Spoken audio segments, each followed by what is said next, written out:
I think the in-house one, those tests can be really useful. They can take a while to prepare. I have seen with some organizations when we've recruited, sometimes that test is relevant to the skills that they use in the job, and sometimes they overshoot. I do find that, if we use, let's say, .NET, something to a level of 6 out of 10, sometimes the technical quiz can be aiming at a 9 or 10 out of 10, really pushing the boundaries of what the knowledge of the candidate has, which is really useful. But sometimes it's a bit outside of reality of what they would use in the job. So there's maybe two ways of seeing that. I think in terms of the cost, it's pretty cheap because you can just make it in-house, typically using the tools that you've already got and that the team already use, the team of developers, that is. But the biggest cost can be on the time. I do know with some organizations, they will create that test and use it for the next 5-6 years plus and use the same one, and maybe not always evolve it even as they change. So sometimes there's that upfront investment of time to create that, and then it could just be reused going forward. So actually the cost can be low in terms of money, but time upfront can take a bit of time depending on how many aspects that they want to quiz the candidate on. I'd say it could be an 8 out of 10 in terms of how cost effective it is. Just a bit of time up front, depending how much you want to test them against. So yeah, I don't think there's much monetary cost. A bit of time cost is involved. Yeah, so in terms of, I think they can be really effective. Again, sometimes it can be aiming about the skills that you would typically use in that development job. However, again, I do see some of them overshoot. They kind of asking more advanced questions, and that maybe just gets an all-round picture of what the candidate is capable of. Even if they don't know the answer, can they figure out what that might be, that advanced topic? Is it something that the business doesn't use at the moment, but they may use in future? So it can be effective because it's almost tailor-made for that organization. So it's often a really good fit in my experience. Yeah, I think effectiveness, I would maybe say, again, maybe an 8 out of 10. It can be very bespoke for what they're looking for. Fakeability is a great question because the few technical tests I've done that have been built in-house, some of them have been actually performed live. Like I've connected to a VM, or I've been in the office. This was maybe pre-pandemic, a bit more so, but I've been there and there's no one else been in the room. I've just been left in a room to work on the test. It's been limited tools, or you can't connect to certain things. So it's just the skills that you have and what you can memorize. However, these days, I'm sure you could maybe open Copilot, or you could Google or go to Stack Overflow and other tools and get some answers too. One organization I did see cope with this really well was that they actually recorded the session. So if you Googled for any of those things, or you need to look up a function name or how something worked, which is totally reasonable, it's something we use in real life too, they could see what extent you had to do that. But I'm sure if they watched the recording back and saw me just go to Copilot and say, build me this system, and then I just copy and pasted everything, they'd probably learn a lot from that too. So yeah, I think there are ways to fake it, but if you're being supervised, that will be noticed. I think fakeability is going to be tough if it's supervised or checked in some way as well. It just really depends the approach used for that test. So yeah, that could be a 9 out of 10. Quite tough to fake, I think. So I think that, those kind of tests can be really relevant because they are made specifically for that organization and for that role as well. So I'm sure there are many off-the-shelf tech tests and things out there. They may cover different aspects, but yeah, one created in-house can be very relevant. But again, if it does overshoot or cover other topics rather than just those 2 or 3 core skills you would use, it's maybe good to get a good all-round view of related tech stacks, related skills, and things like that as well. So yeah, I think if it's prepared the right way, it can be very relevant. Relevance, I would say 9 out of 10. You completely customize what you're going to do. So I'd say, yeah, 9 out of 10. Yeah, I think these kind of tests can be popular, and I think it's how they're performed. So if for me, it's going into a physical machine or VM. Here's the tools, build me this system. That test can be relevant. It can be quite popular. I know that some people prefer the whiteboard one rather than saying, well, I don't need to code something. I can just explain how I'd approach this problem, what tools I would use. I don't need to sit there and spend the hour actually writing the code. We're all grown-ups, we're all smart. Surely they know what I'm doing when I build this. So yeah, I think it's quite mixed popularity depending how hands-on that tech test is.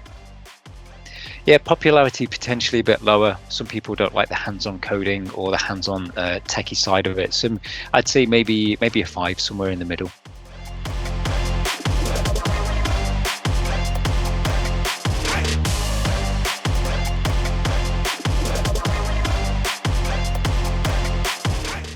Yeah, so I think with off-the-shelf tests, there's a big range out there. Sometimes other people within the organization deal with the procurement for that. And there's a really big range of costs as well. So I think, yeah, costing, there can be more money to be put up front rather than creating an in-house tech test. But it does save a lot of time as well. I think some of the off-the-shelf, you can choose specific examples or level of difficulty. So yeah, with a good offering, that's a massive time saver. It can handle all the scoring and analysis at the end as well. And I've noticed that's been improved in recent times with AI getting better and better as well. So for me, with the costing, I would say the time saving is massive, even though there will be some monetary cost, but on balance, that time saving is invaluable. So I'd give it 8 out of 10. Some of these off the shelf tech tests are really valuable because they can quiz things that you may not come up with in-house. They're going to cover some other things, maybe more advanced topics, other related topics, or things, let's be honest, not everyone in-house are geniuses. There may be things that, to terms with algorithms or more advanced features that have just not been considered in-house. So I think effectiveness is really, really useful for kind of covering many, many different aspects. So I'd give that 9 out of 10.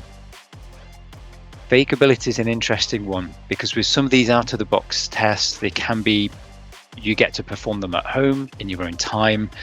It may be that you're on your own PC, you could have another browser or a laptop on the side and open a Copilot or open up Google or Stack Overflow. So there are ways they can clamp down on that to an extent, but there's always going to be a workaround unless it's fully supervised. Again, you can have another device, another screen. So depending on the off-the-shelf system used, this can vary quite a lot, but fakeability I think is quite easy to do in many cases. So I'd say I'd give that a 5 out of 10. So I think relevance is great. An in-house tech test might really focus on the things you would use day to day as a developer, and that's really useful. But again, with an off-the-shelf system, they may be asking things that you've not considered, or they may overshoot in terms of how advanced the topics are. So it may be slightly less relevant, but it may have a broader coverage, which is still useful. So I'd give that 7 out of 10. Popularity for me personally, and the people I've asked about this, has been quite mixed. I think many people like them. Some people may find them a bit too difficult.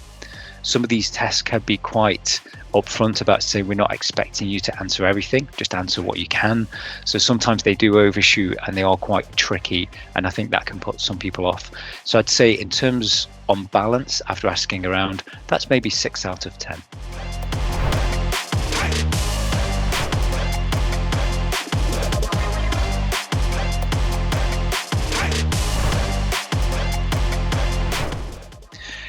Yeah, with case studies, costing can be quite low. It's really thinking up the exercise beforehand. You don't need many tech tools. You don't need many licenses for things. Sometimes it can be just using whiteboards or a discussion over a Teams call. So costing can be quite low for that. So I'd give that 9 out of 10. Personally, I really like case studies. I think they're very effective because you can explore more subjects rather than can you write these 10 lines of code? Can you memorize what this function does? It could be how do you think about things? What critical thinking skills do you have? How do you analyze and solve problems? Which is a core skill of development or many things within consultancy as well. So I'd give that 9 out of 10. I think case studies can be quite difficult to fake. It's often on the same call or physically in the same room, so you can't quickly spin up another screen, with the co-pilot and or AI and ask the question and try and get those answers. So yeah, I think fakeability is going to be quite tough with that. I'd give that 9 out of 10. Again, case studies can be done in-house. They can be created for exactly the problems they're looking to solve. So I think they can be made very, very relevant depending on the approach. Again, depending how tough they want to make them. Do they ask kind of left field questions, things that maybe not so relevant to try and catch people out, or test, their other skills, not just their development skills. I would give that 8 out of 10. Popularity is quite interesting with case studies, and again, after asking around, I found quite a mix with this. Some people like to have their heads down and code as a developer. Other people do like the case study and how relevant it is.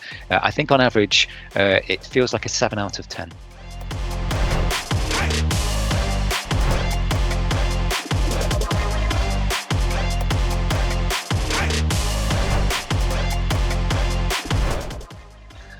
Yeah, pair programming in terms of costing is quite low. It can be existing code or code that you're able to share that's not company confidential or sensitive. So costing can be quite low. It can just be the overhead of time up front to actually create that bespoke test. If anything, it can actually be fun for a department or a team building exercise to even create that test in the first place. But in terms of costing, I'd say it's quite low. So I'd give that 9 out of 10. I think effectiveness of pair programming and exercises like that can be very effective. Sometimes, again, there could be tricky questions to catch people out. I'd give that 8 out of 10.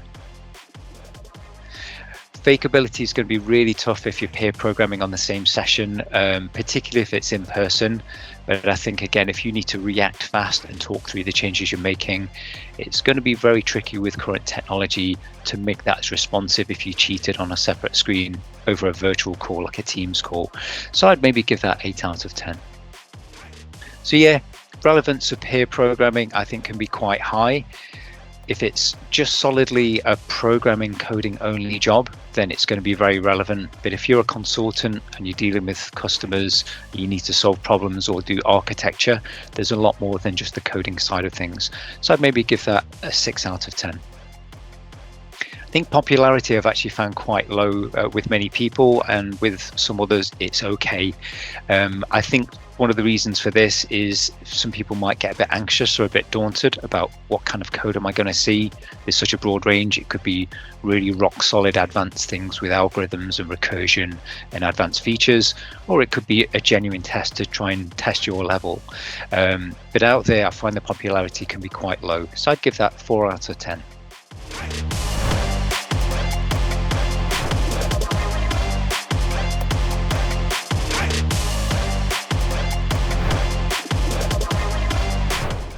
Yeah, I think an on-site time test, the costing can be quite low. It's more just the time up front to create the test. Sometimes if it's recorded, it can be watching the test back, again, if you've got permission to do that. So really, most of that time, the time is the cost really, not the money. So I'd say that's a 7 out of 10. Yeah, effectiveness of time tests, I would say, can be really, really useful. How do people tackle the problem? How fast did they do it? Did they complete the full test? This is all useful things to know. So I'd give that 8 out of 10. I think if it was an on-site test and there's some supervision, it's going to be difficult to fake, particularly if you're on-site, you're there in person. There are also ways around. If people smuggle their phone in or do some other means, how worthwhile is that if you want to be good at the job anyway? But I think fakeability is fairly tricky with that. So I'd say 8 out of 10. I think time tests can be useful. I think when people hear timed, they think of exam. They think, there's maybe pressure involved, may get anxious. Sometimes it doesn't give the full picture, in my opinion. Some people might just get anxious before they even sit there, or feel they, every second counts. They need to rush through it. We're in a real life job. You may go on Google, you'll ask colleagues, you'll do the actual coding yourself. So there's a lot of factors involved. I'd maybe give this a 6 out of 10. I think popularity of the time test, again, it's kind of medium maybe slightly low for the people I've asked. Again, a lot of people feel it can be like an exam condition, pressure's on. They might feel a lot more stressed than talking through a case study with other people, bouncing ideas. So I found that's maybe around a 5 out of 10.